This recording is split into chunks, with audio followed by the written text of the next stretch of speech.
अस्सलामुअलैकुम मुअज़्ज़िज़ सामीन, आपने कराक्रम का ताज महल बाय निम्रा अहमद एपिसोड 9 सुनी।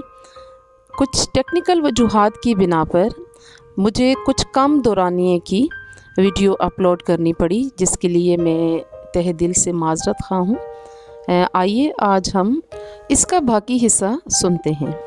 इर्सा के घिरने के बाद परीशे बेइंतहा परेशान थी और मुसलसल उफ़क़ से तकाज़ा कर रही थी कि वो किसी तरह भी इस दर्ज में से इर्सा को निकाल कर लाए। तो क्या सिचुएशन और क्या सूरत हाल थी, आइए सुनते हैं और हम ये देखते हैं कि निम्रा अहमद ने इस खौफनाक माहौल और लम्हात को कैसे कलमबंद किया है। ओ खुदाया, वो दोनों हाथों में अपने सर को लिए ख़ुद को यकीन दिलाने में नाकाम सा हो रहा था। वो ख़ुद भी बेयकीन सा था। परीशे ने इस्तेजाब और खौफ से नफ़ी में गर्दन को जुम्बश दी। नहीं उफ़क़ नहीं, तुम। इसकी आवाज़ कपकपा रही थी। उफ़क़ क्या कह रहा था इसे समझ में नहीं आ रहा था। इसका जहन माऊफ हो चुका था। भला इर्सा कैसे मर सकती थी? अभी तो वो हमारे साथ चल रही थी। बिल्कुल अभी मैंने इसे बर्फ़ पर खड़े देखा था। वो बिल्कुल ठीक थी। तुम ऐसे क्यों? वो नहीं। इसका सर घूम रहा था। चांदनी में नहाई हरामोश और दमानी की चोटियाँ इसे घूमती दिखाई दे रही थीं। इसे आवाज़ें आना बंद हो गई थीं। सब कुछ ख्वाब सा लग रहा था। फिर इसने उफ़क़ को उठते देखा। फरीद इसे मना कर रहा था, मगर वो फिर भी अपनी हार्स के गिर्द कुछ बांध कर इस गहरे शगाफ में उतर रहा था।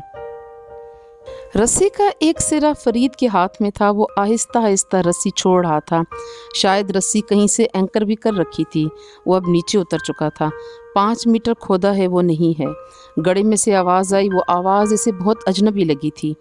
इसका जहन मुकम्मल तौर पर मफलूज हो चुका था। भला इर्सा कैसे मर सकती थी? अभी 1 मिनट पहले तो इसने इर्सा को अपने अकब में आते देखा था। बस एक लम्हे में इसका पाँव दर्ज के ऊपर बर्फ़ की तह पर पड़ा। ग्लेशियर फटा और वो नीचे गिरी। हज़ारों मन बर्फ़ इसके ऊपर गिरती चली गई। इसका सांस रुक गया और वो दम घुटने से ज़िंदा बर्फ़ में दफन होने से मर गई। बस एक लम्हे का अमल था। इसके दिल के अंदर कहीं बहुत दूर बहुत दर्द हो रहा था। दर्द की शिद्दत बढ़ी तो इसने सर उठाकर ऊपर देखा। आसमान मुसलसल बर्फ़ के नन्हे नन्हे गाले बरसा रहा था। चोटी इस जगह से नज़र नहीं आती थी, मगर यकीनन वो बादलों के हाले में चमक रही होगी। रात के इस पहर बरू जाग उठा था और इसे इल्म हो चुका था कि कोई दबे कदमों इसकी राजधानी में दाखिल हो रहा था। उफ़क़ वापस आ चुका था। इसके करीब खड़े हुए वो शख्स सर्दी में ठिठर रहा था। तेज़ तेज़ सांसों के दरमियान वो कुछ कह भी रहा था। तुम उफ़क़। वो झटके से खड़ी हुई और इसकी जैकेट का कॉलर ज़ोर से पकड़कर खींचा। मैंने कहा था ना तुमसे कि वापस चलते हैं, मगर तुम नहीं माने। तुम्हें तो ऊपर जाना था ना, हर कीमत पर। और वो मर गई उफ़क़। इर्सा मर गई। कर ली ना तुमने समिट, बना लिया तुमने वर्ल्ड रिकॉर्ड। हाँ बोलो। बिल्कुल अभी तो इसने अपनी माँ से बात की थी, बाप से। इसने कैंप 3 जाकर बात करनी थी। इसका बाप इसकी कॉल का इंतज़ार कर रहा होगा। इसे निकालो उफ़क़, इसे बाहर निकालो, तुम्हें अल्लाह का वास्ता। उफ़क़, इसका बाप इसकी कॉल का इंतज़ार कर रहा होगा। इसका गिरीबान पकड़कर झंझूड़ते हुए गम गुस्से से इस पर चिल्लाती हुए इसे पता भी नहीं चला और कब वो इसके कंधे से लग कर फूट फूट कर रो दी। वो खामोशी से सर झुकाए खड़ा रहा। इतना भी नहीं कहा कि इर्सा खुद ऊपर जाना चाहती थी। वो मेरी छोटी बहन थी उफ़क़, इतनी टैलेंटेड, इतनी ज़हीन, और इस जालिम पहाड़ ने इसे मुझसे छीन लिया। वो इसके कंधे पर सर रखे बच्चों की तरह बिलक बिलक कर रो रही थी। उफ़क़ ने इसके शानों के गिर्द बाजू रख कर होले से इसका सर थपका।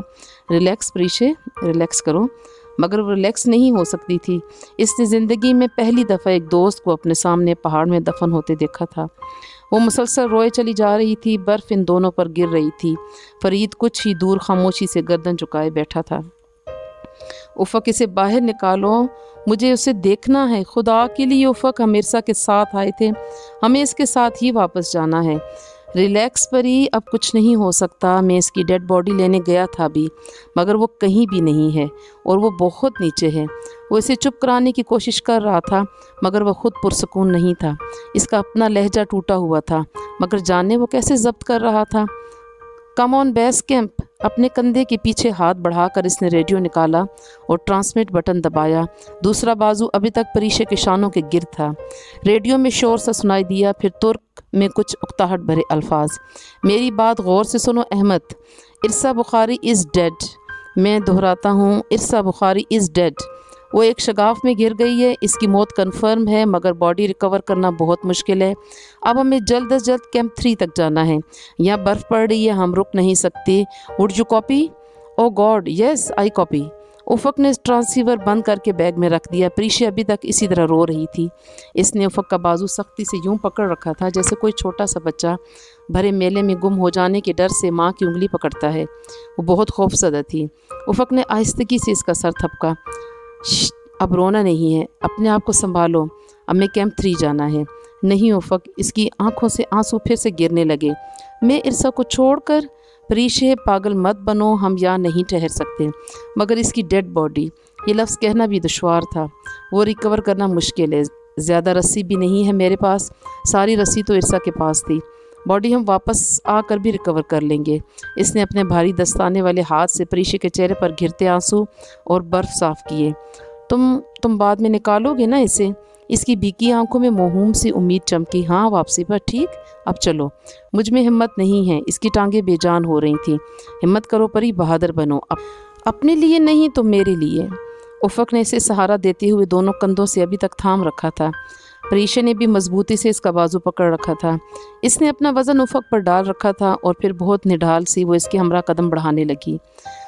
आंसू इसकी आंखों से निकलकर गर्दन पर लुढ़क रहे थे। इसने ज़िंदगी में कभी ये तसव्वुर नहीं किया था कि एक लम्हा ऐसा भी आएगा जब इसे अपनी बहुत अच्छी दोस्त को बर्फ़ में छोड़कर जाना पड़ेगा। इस शगाफ के दहाने से पलटना और आहिस्ता आहिस्ता बरसती बर्फ़बारी में कैंप 3 की तरफ कदम बढ़ाना बहुत मुश्किल था। इसके कदम लड़खड़ा रहे थे। उफ़क ने इसे सहारा दिया हुआ था। अगर वो ना होता तो शायद वो इसी शगाफ के आसपास रास्ता भटक कर बर्फ़ पर ढह चुकी होती, या शायद किसी शगाफ में घिर कर मर चुकी होती। इस रात कैंप 3 में वो दोनों घंटों खामोशी से बैठे रहे और फिर जब रात तारीक होती चली गई तो वो बातें करने लगे। तैयब अर्दगान की बातें, इराक जंग की बातें, तुर्क मिलिट्री की बातें, नेटो और SOC ब्लॉक्स की बातें। इन्होंने बिला ठिकान सिर्फ एक बात से बचने के लिए दुनिया के हर मौजू पर बात की कि शायद दुख अम हो, शायद डिप्रेशन और नफसियाती असर कदरे ज़ाइल हो, मगर सब कुछ वैसा ही था। अहमद की बीवी सलमा ने इरसा के वालिदैन को इंग्लैंड में इतला कर दी थी। प्रीशे रात भर इन दोनों के मुतल्लिक सोचती आई थी। जाने क्या गुजरी होगी इन पर, कैसे सुनना होगा उन्होंने इस खबर को।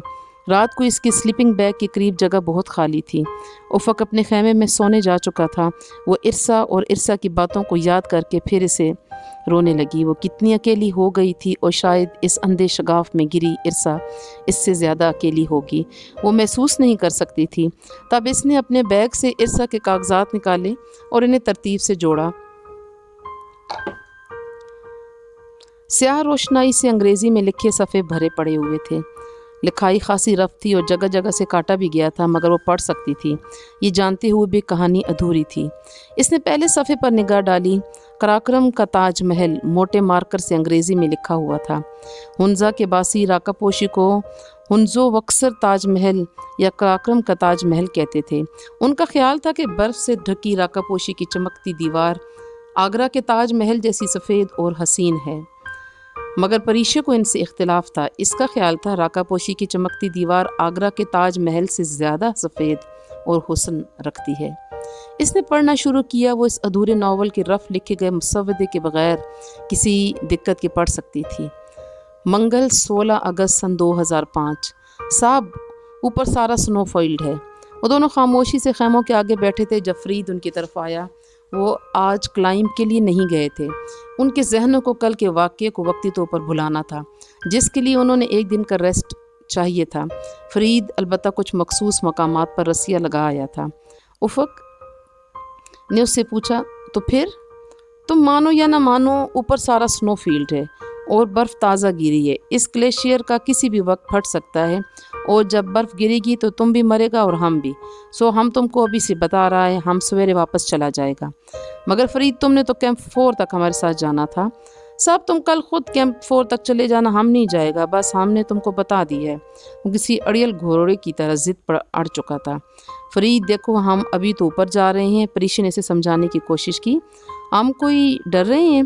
बाजी तुम पागल हो, हम अभी पागल नहीं हुआ। तुम्हारे दोनों के बाप के पास बहुत पैसा है, तुम और मर भी जाओ तो तुम्हारा बच्चा भूखा नहीं मरेगा, जबकि और हमारा बाप करीमाबाद में 1 फुट ज़मीन भी नहीं छोड़ के गया हमारे लिए। हमारे हाल पे रहम करो बाजी, तुम्हें ऊपर जाकर कोई ख़जाना नहीं मिलेगा, मेरी मानो तो तुम भी वापस चलो। परीशी और उफ़क ने निगाहों का तबादला किया, फिर उफ़क ने शाने उचका दिए। तुम्हारी मर्ज़ी। वो सर झुटक दूसरी जानब देखने लगा। माथे पर नागवारी की लकीरें उभर आईं। मैंने नांगा पर्वत का सोलो क्लाइंब किया था, मर नहीं गया था मैं पोर्टर के बगैर। अब तो सिर्फ लड़कियों के लिए। ठीक कहती थी वो औरत तुम पोर्टर्स के बारे में। वो बड़बड़ाया। फरीद ने सुन लिया था, साहब वो औरत झूठ कहती थी। फिर परीशी की कंफ्यूज शक्ल देखकर बोला, बाजी इधर एक कोरियन औरत ग्लेशियर ब्रूम 2 सर करने आई थी।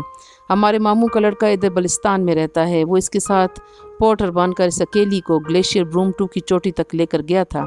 बाद में जब वो नीचे आई तो अखबार वालों को बोली कि मैंने सोलो क्लाइंब किया, मेरा पोर्टर तो मुझे कैंप 2 में छोड़कर चला गया था। मेरे मामू का लड़का बेचारा गरीब आदमी है, चुप करके बैठ गया। पर साहब वो औरत झूठ बोलती थी। इसको सच्चा ख्याल मत करना, इसका फैसला ग्लेशियर ब्रूम 2 ने कर दिया था। पहाड़ों का अपना अदालत होता है। वो औरत अगले साल फिर ग्लेशियर ब्रूम 2 सर करने आई, पहाड़ ने वापस नहीं जाने दिया, इसकी तो लाश भी नहीं मिली। हाँ हाँ ठीक है, तुम जाओ फिर, उफ़क अपने साबका लहजे में बोला। साहब हमने कैंप 4 पहुंचाने के पैसे लिए थे, रस्सियाँ वस्सियाँ सब लगा दिया, आगे तुम जानो, तुम्हारा काम। उफ़क जवाब में कुछ बुड़बड़ा कर रह गया। वजह यह नहीं थी कि फरीद इन्हें छोड़कर जा रहा था, वजह यह थी कि वो सिर्फ खफा खफा सा था, या शायद हद से ज़्यादा दबाव में। 10वीं चोटी, बुध 17 अगस्त सन 2005। आज सुबह से मौसम शदीद ख़राब था और मौसम से ज़्यादा उफ़क का मूड ख़राब था। वो कितनी देर से परीशे के सामने मैट पर चित लेटा एक बाजू माथे पर रख के खैमे की छत को घूर रहा था। शेड्यूल के मुताबिक आज इन्हें 4 कैंप में होना था, मगर कराक्रम का अपना शेड्यूल था। खैमे के बाहर तूफ़ानी झकड़ चल रहे थे जिनसे खैमे का गोटेक्स फड़फड़ा रहा था। इसकी खुली जगहों से सर्द हवा अंदर दाखिल होकर उनको भी ठिठरा रही थी। बर्फ़ की मुसलसल ऊपर से नीचे स्लाइडिंग से खैमे की दीवारें कंप्रेस हो रही थीं। फरीद सुबह मुंह अंधेरे ही बगैर बताए चला गया। इसने यूं ही बोलने की गर्ज से कहा, बता भी देता तो मैं ना रोकता। वो इसी तरह चित लेटा ऊपर देखता रहा। वो ठीक कहता था, उफ़क हम दोनों पागल हैं, सबको माँ पागल होते हैं, घरों का सुकून छोड़कर बर्फानी वादियों में निकल जाते हैं और आखिर में मर जाते हैं। ऐसे भी तो मर जाते हैं, रोड एक्सीडेंट में, लिफ्ट में फंसकर, दम घुटने से, किसी एयर क्रैश या बम ब्लास्ट में। तुम मुसलमान नहीं हो, तुम्हारा ईमान नहीं है कि जहाँ मौत आनी है वहाँ आ जाएगी। कभी मौत भी टली है क्या? परीशे ने एक उचटती नज़र इस पर डाली जो बग़ैर पलके छिपकाए छत को घूर रहा था, और फिर थक कर खैमे की दीवार से सर टिका दिया। सामने वाली दीवार की दूसरी तरफ बर्फ़ इकट्ठी हो रही थी। फिर भी उफ़क क्या मिल जाता है पहाड़ों पर जाकर इतनी मशक्क़त करके। ये बात हमेशा वो कामिल तरीन लोग कहा करते हैं जिनसे रोज़ 1 घंटा लॉन में वॉक भी नहीं होती। ये भला क्या रखा है पहाड़ों में वाला जुमला इन लोगों के मुंह से निकलता है जिनके लिए अंगूर हमेशा खट्टे होते हैं। वो तलखी से बोला, फिर भी ज़िंदगी नॉर्मल तरीके से भी तो गुजारी जा सकती है ना। वो शायद बहस की मूड में थी। नॉर्मल तरीका क्या है? घंटों फ़ोन पर रिश्तेदारों की बुराइयां करना, नित नए बेहुदा फैशन अपनाना, गैर हकीकी फ़िल्मों के गैर हकीकी हीरोज़ को देवता तस्लीम करके उनकी प्रस्तिश करना, रातों को जाग जाग कर घटिया किस्म की इश्किया नावल पढ़ना, बॉस से कोलीग्स की चुगलियाँ करना। अगर ये नॉर्मल लाइफ है तो फिर को पैमाओं की अब नॉर्मल लाइफ इससे बहुत बेहतर है मादाम। जानते हो उफ़क, मुझे नहीं पता लोग पहाड़ क्यों सर करते हैं, मगर मैं पहाड़ों में खुश रहती हूँ, मुझे इधर सुकून मिलता है। लेकिन निशा, पापा, सैफ, इन सब को बहुत हैरत होती है कि लोग पहाड़ क्यों सर करते हैं। बर्फ़ कतरों की शक्ल में बह रही थी और कतरे रास्ते में आने वाले हर ज़र्रे के साथ मिलकर बड़े होते जा रहे थे। ये तो वही बात है कि लोग किताबें क्यों पढ़ते हैं, इल्म हासिल करने के लिए। तो यकीनन इल्म जितना अपने और नेचर के बारे में पहाड़ों में जाकर मिलता है वो दुनिया के किसी दर्सगाह में नहीं मिलता। आप पहाड़ों को एक्सप्रेस करते हो, यकीन करो नॉन क्लाइंबर्स हैरान होते हैं जब वो सुनते हैं कि हम कोह-ए-माह पर्वतों का एहतराम करते हैं, उनकी जानिब तमीज़ और अदब से देखते हैं, चोटियों पर कदम भी एहतराम से रखते हैं। पहाड़ अजीम होते हैं और जालिम भी। परीक्षा ने इस्तेहज़ाई अंदाज में सर झटका। वो दीवार के इस पार नज़र आने वाले कतरों को देख रही थी जो दीवार के नीचे खाली दर्ज से हर मुमकिन तौर पर ख़ैमे में दाखिल होने की कोशिश कर रहे थे। इनका तमाम सामान गीला हो चुका था। बेशक ज़ालिम हूँ मगर मैं हिमालय से ताल्लुक़ रखता हूँ। मैं अनकरा और अपने घर से नहीं, इन पहाड़ों से ताल्लुक़ रखता हूँ। परी, तुम्हें लगता है हम बचकर चले जाएंगे? कोपेमाई तो नाम ही बुलंदियों से बचकर वापस आने का है। ये समिट तो महज एक बोनस होती है। फिर भी तुम वापस नहीं पलटना चाहते। तुम्हें जाना है तो तुम जाओ, चोटी फतह किए बगैर मैं नहीं जाऊंगा। बर्फ़ के कतरे अब छोटी छोटी गेंदें बनकर दीवार के इस पार इकट्ठे हो रहे थे।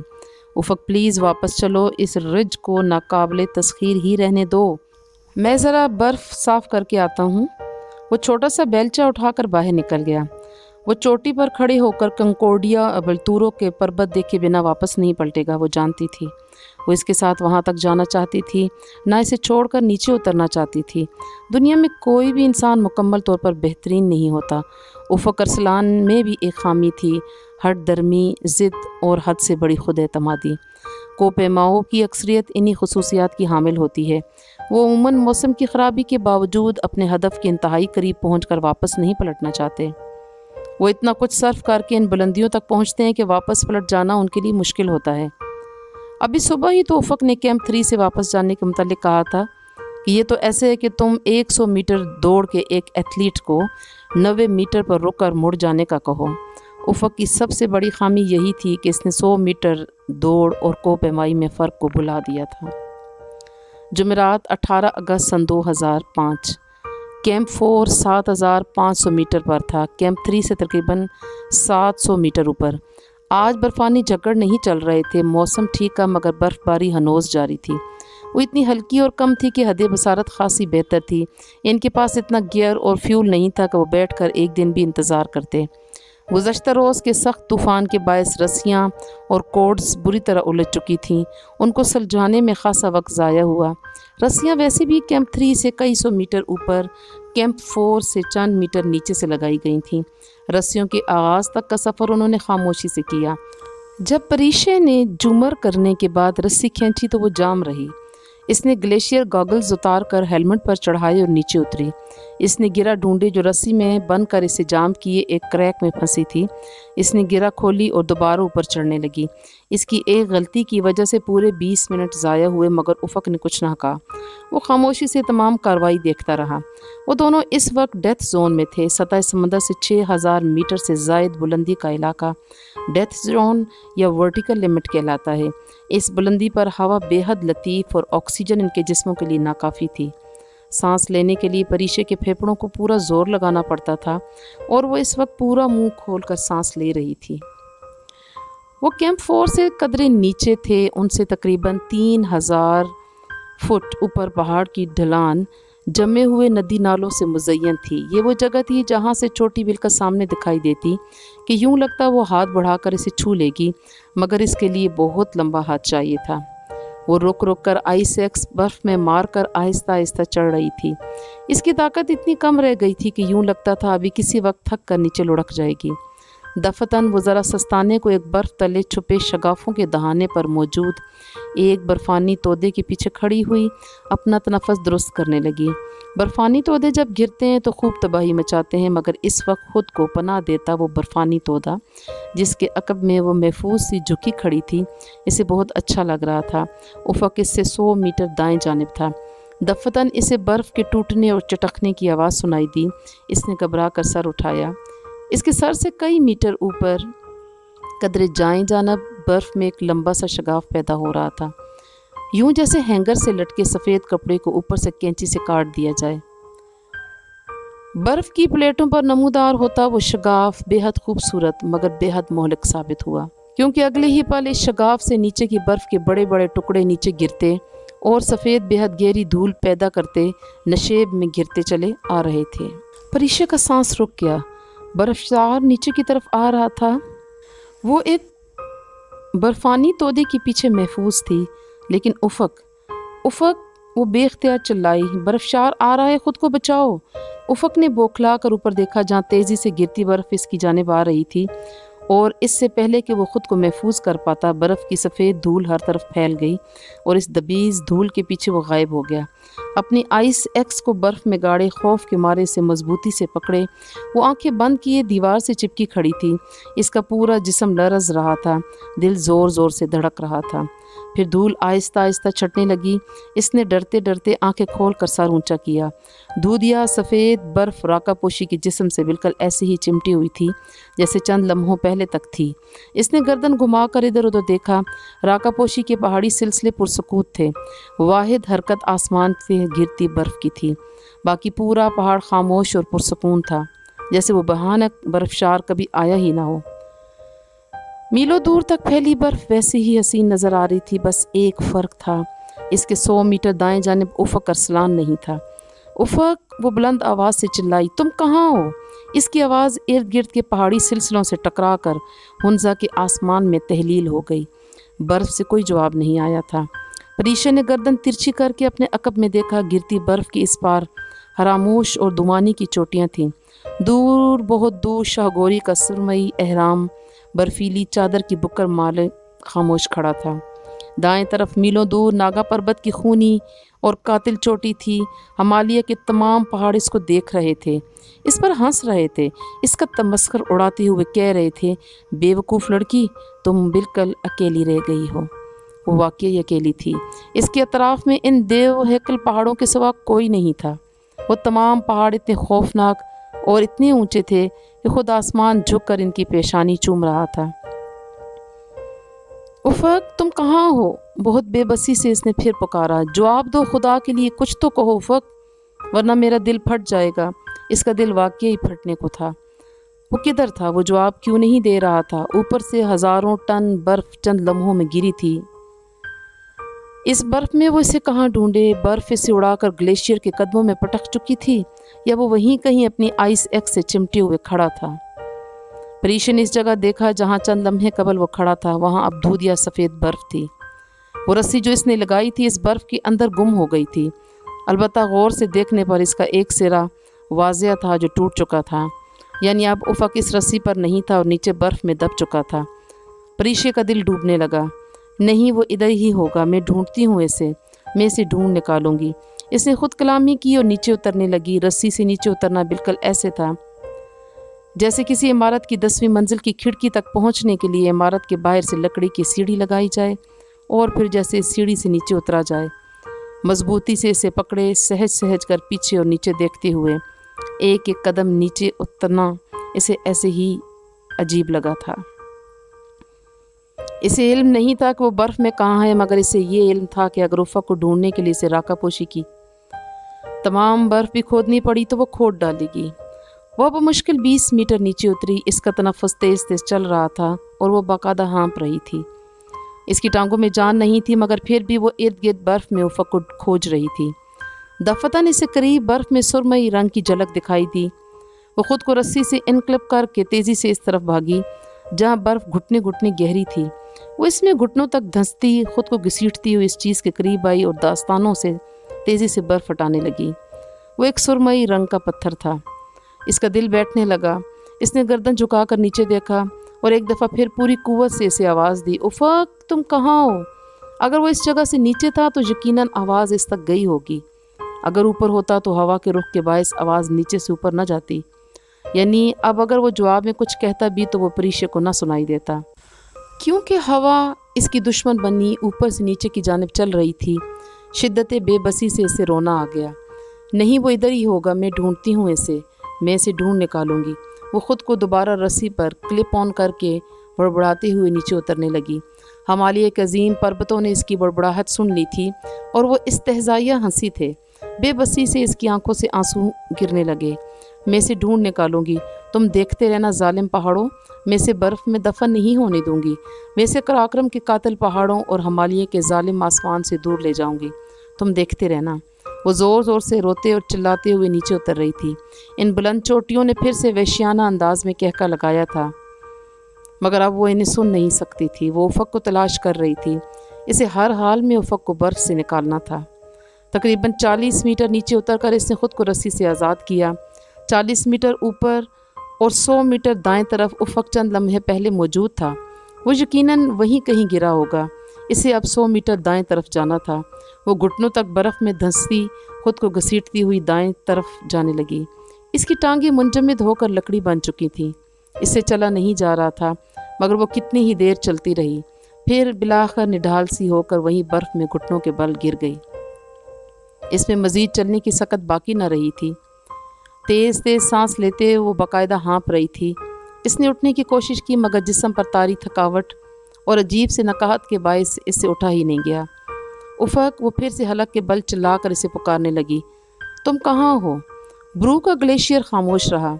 आसमान से बहुत खामोशी से बर्फ़बारी होती रही। घुटनों के बल बर्फ़ में धंसते हुए अपना आइस एक्स बर्फ़ में मारती वो आगे बढ़ने लगी। वहाँ हर सू दूधिया सफ़ेद बर्फ़ की चादर बिछी थी।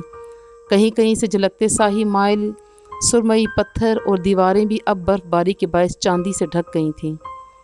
दूर दूर तक बर्फ़ का एक न ख़त्म होने वाला सहरा फैला हुआ था और इसे उफ़क़ को तलाश करने के लिए वो सहरा पार करना था। वो घुटनों के बल चलते हुए इधर उधर बर्फ़ पर बेलचा मारती इसे तोड़ती आगे बढ़ रही थी। ये तराई या चढ़ाई का सफ़र नहीं था, वो दरअसल पहाड़ों की ढलान पर शुमाल की जानिब बढ़ रही थी। वो बर्फीला मैदान था। जाने 100 मीटर हुए थे या नहीं कि वो एक जगह बर्फ़ में गिर सी गई।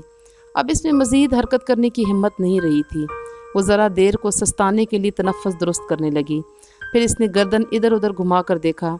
उफ़क़ को अंदाज़न इसी जगह के करीब होना चाहिए था, क्योंकि बर्फ़शार का ज़ोर बहुत शदीद नहीं था कि वो बहुत नीचे जा गिरता। इसे यकीन था कि वो इसके आसपास ही कहीं बर्फ़ में दबा सांस ले रहा होगा, मगर वो इसे कहाँ ढूंढे। परीशे अपने करीब बर्फ़ में एक्स मारते हुए इसे ढूंढने लगी कि शायद वो इसके करीब ही कहीं हो। इसने बहुत सी बर्फ़ खोद डाली, मगर वो कहीं नहीं था। वो फिर से बर्फ़ पर तकरीबन झुककर घुटनों के बल चलती हुई आगे बढ़ने लगी। साथ साथ वो अपने ऊंची आवाज़ में आवाज़ें भी दे रही थी, मगर वो जवाब नहीं दे रहा था। परीशे को जहाँ जहाँ कहीं स्याह माहिल शय दिखाई देती, इसने वहाँ बर्फ़ खोद डाली, मगर हर जगह बर्फ़ के नीचे से वही स्याह पत्थर निकलते थे, जिन्हें लोग तुर्क ज़बान में कराक्रम कहते थे। बर्फ़बारी तेज़ होती जा रही थी। वो थक कर हौसला हारने ही वाली थी कि इस जगह जहाँ से वो गायब हुआ था, ठीक 40-45 मीटर नीचे दोबारा सुरमई रंग की झलक दिखाई दी। वो इसकी तरफ लपकी। इसका रुआं रुआं दुआ गो था कि वो उफ़क़ ही हो। इसने ज़ोर से वो सुरमई चीज़ खींची। वो उफ़क़ ही था। उफ़क़ उफ़क़, पागलों की तरह इसे पुकारते हुए वो इस पर से बर्फ़ हटाने लगी। वो ऊंधे मुंह बर्फ़ में पड़ा था। होंठ बिल्कुल जामनी पड़ चुके थे और आंखें बंद थीं। इसके बर्फ़ से अटे कपड़ों और इर्द गिर्द बर्फ़ पर लगे खून के धब्बों के अलावा कोई भी शय किसी क़यामत के मानद गुजर जाने वाले बर्फ़शार का पता नहीं देती थी। उफ़क़ उफ़क़, तुम ठीक हो? आंखें खोलो उफ़क़। इसको झुंझुड़ते हुए, इसका नीला पड़ता चेहरा थपथपाते हुए वो रो पड़ी थी। वो आंखें क्यों नहीं खोल रहा था? वो बोल क्यों नहीं रहा था? उफ़क़, खुदा के लिए आंखें खोलो प्लीज़, उठो। इसके चेहरे से बर्फ़ साफ़ करते हुए इसने इसका मुंजमद हाथ अपने हाथों में ले लिया और मसलने लगी। वो हल्का सा खांसा, मुंह से बर्फ़ के ज़रात बाहर निकले। परीशे ने तमानियत भरी गहरी सांस अंदर को खींची। वो ज़िंदा था, इसे कुछ नहीं हुआ था। वो इन जालिम पहाड़ों के दरमियान तन्हा नहीं थी। अब वो आंखें नीम वा करके बमुश्किल सांस लेने की कोशिश कर रहा था। इसकी सांस उखड़ी उखड़ी सी आ रही थी। परीशे ने इसे कंधों से थाम कर बिठाने की कोशिश की। तब इसे महसूस हुआ कि वो ज़ख्मी था। इसके चेहरे, नाक और गर्दन पर गहरी खराशें थीं जिन पर खून जमा था। इसको बमुश्किल सहारा देकर इसने वहीं बर्फ़ में बिठाया तो वो गहरे गहरे सांस लेने लगा। इसके चेहरे की रंगत वापस आने लगी, मगर वो आंखें नहीं खोल रहा था। उठो, खड़े हो, तूफ़ान ज़ोर पकड़ रहा है। हमें जल्दी किसी महफूज जगह पर पहुंचना होगा। बर्फ़बारी की तेज़ होती रफ्तार और सर्द हवाओं के झगड़ों की खौफनाक आवाज़ों से वो परेशान सी होकर इसे सहारा देकर खड़ा करने की कोशिश करने लगी, मगर ज़ख्मी होने के बायस वो उठ नहीं पा रहा था। वो अपने पैरों पर खड़ा होने के काबिल नहीं रहा था। इससे तो कुछ बोला भी नहीं जा रहा था। आंखें भी इसी तरह अध खुली थीं। वो निढाल सा नीम बेहोशी के आलम में था। वो इसको खड़ा नहीं कर सकती थी। ये दराक होती ही इसने अपनी कमर के गिर्द बंदी क्लाइंबिंग हॉर्न से छोटी सी रस्सी बांधी। इसे उफ़क़ की हॉर्न से केबन्स की मदद से नत्थी किया। फिर दोनों हाथों से इसके बाजुओं और कंधों को पकड़े इसे बर्फ़ में घसीटने लगी। तब इसे इल्म हुआ कि इसकी दाईं टांग से खून बह रहा था और उसका बैग पैक गायब था। बर्फ़बारी अब शदीद किस्म की ज़ालाबारी में तब्दील हो रही थी। सर्द हवाओं की रफ्तार तेज़ हो गई थी। आसमान का रंग यकयक सुरमई से सफ़ेद हो चुका था। हद बसारत जो कुछ देर पहले इतनी ज़्यादा थी कि वो नांगा पर्वत भी देख सकती थी, अब महज 2 फुट रह गई थी। रस्सियों से बनाया गया रास्ता चंद मीटर ऊपर तक ही वाज़िया था और आगे धुंध में गुम हो जाता था। तेज़ चलती बर्फीली हवाएं इसे इधर उधर लड़खाने की कोशिश कर रही थीं। वो ये वक्त अपने कदमों पर खड़ी इसे किसी लाश की मानद खींच रही थी। सख्त पत्थरों की तरह के ओले इसके सर पर पड़ रहे थे। हिमालय के पहाड़ अगर इस पर हंस भी रहे थे तो अब वो इन्हें नहीं देख सकती थी। वो उफ़क़ को घसीटती 9-10 मीटर नीचे लाई, फिर निढाल सी होकर इसके साथ ही बैठ गई। इसके बाकायदा सांस चढ़ गई थी और इसमें मज़ीद हिम्मत नहीं थी कि वो एक 6 फुट के ऊंचे पूरे मर्द को इसके भारी भरकम कपड़ों समेत खींचकर चंद कदम भी नीचे ले जा सके। इसे ये इल्म नहीं था कि इसे नीचे जाना था या ऊपर। दोनों जानिब जाने वाले रास्ते धुंध और बादलों में गुम हो रहे थे। कैंप 4 चंद मीटर ही ऊपर था, मगर ऊपर चढ़ना खुदकुशी था। कैंप 3 खासा नीचे था और वो उफ़क़ का इतना नीचा नहीं ले जा सकती थी। बरसती ज़ालाबारी और चिंगारते तूफ़ान में वो एक ज़ख्मी शख्स के साथ तन्हा बर्फ़ में बैठी थी। इसका दिमाग सुन्न हो चुका था। कुछ समझ में नहीं आ रहा था इस जालिम तूफ़ान में वो किस पत्थर से पनाह मांगे, किस बर्फ़ानी दीवार के पीछे जा छुपे। सब कुछ जैसे ख्वाब किसी कैफियत में हो रहा था। जहन माऊफ था, टांगों से कुव्वत सलब थी, बसारत चंद मीटर तक महदूद थी। या खुदा वो क्या करे। इसने सर उठाकर ऊपर देखा। आसमान मुकम्मल तौर पर सफ़ेद था और सफ़ेद सफ़ेद से पत्थर नीचे बरसा रहा था। तेज़ हवाएं डरावनी आवाज़ के साथ चल रही थीं। इसने गर्दन इधर उधर घुमाकर अपने अतराफ़ में देखा। वो बर्फ़ में जिस जगह बैठी थी इससे थोड़ी दूर तक ही इसकी बसारत काम कर रही थी। आगे सब कुछ धुंध और दबीज़ बर्फ़ में गायब हो जाता था। जहाँ तक भी वो देख सकती थी वहाँ तक बर्फ़ का मैदान था। हर तरफ सफ़ेद बर्फ़ थी। वो किसी बर्फ़ के सहरा में बैठी थी। इसकी सरहदें नहीं थीं। दुनिया जैसे ख़त्म हो चुकी थी। सब बर्फ़ था, सफ़ेद उजली बर्फ़। इसके आसाब अब इसका साथ छोड़ने लगे थे। दिमाग मफलूज हो चुका था। फिर इसने उफ़क़ को देखा। वो उसके करीब बर्फ़ पर पड़ा कर रहा था। इसकी आंखें अध खुली थीं जैसे वो नीम बेहोश हो। परिशे कुछ भी सुन या समझ नहीं पा रही थी। शदीद सर्दी इसकी हड्डियों में घुस कर इन्हें खा रही थी। इंतहाई बुलंदी के बायस इसका जहन और जिस्म आपस में मरबूत नहीं थे। वो बस मुतलाशी निगाहों से इधर उधर देख रही थी। इसे आसमान से पत्थरों की तरह गिरती बर्फ़ से बचाव के लिए कुछ तो करना था। इसकी यादाश्त और सोचने समझने की सलाहियत गो कि इसका साथ छोड़ कर जा चुकी थी, मगर लाशऊरी कुव्वत मुदाफ़ियत बेदार थी। इस बुलंदी पर जहन को एक नुक्ते पर मरकूज़ करना, कुछ सोचना बहुत कठिन था। इसने बदवक्त तमाम अपना बैग खोला। आइस एक्स, बेलचा, स्नो शॉवल, आइस क्रूज़ और कुछ रस्सी निकाली। फिर उफ़क़ को वहीं बर्फ़ में रस्सी से बांधने लगी। मुअज़्ज़िज़ सामीन, नावल का 10वां हिस्सा मैं पढ़ रही थी। ये एक तवील सिलसिला है। बेइंतहा कठिन, मुश्किल, दुश्वार गुज़ार और खौफनाक वाक़े को बड़े ही खूबसूरत, दिलनशीन, पुरअसर अंदाज में बयान करते हुए निम्रा अहमद ने इसको आगे बढ़ाया है। मैं इसे पढ़ूँगी, कोशिश करूँगी कि आपको पसंद आए। बस आपसे एक गुजारिश है कि मेरे चैनल को ज़रूर सब्सक्राइब करें और अपनी राय का इजहार करते रहिएगा। बहुत शुक्रिया। Thank you. अल्लाह हाफ़िज़।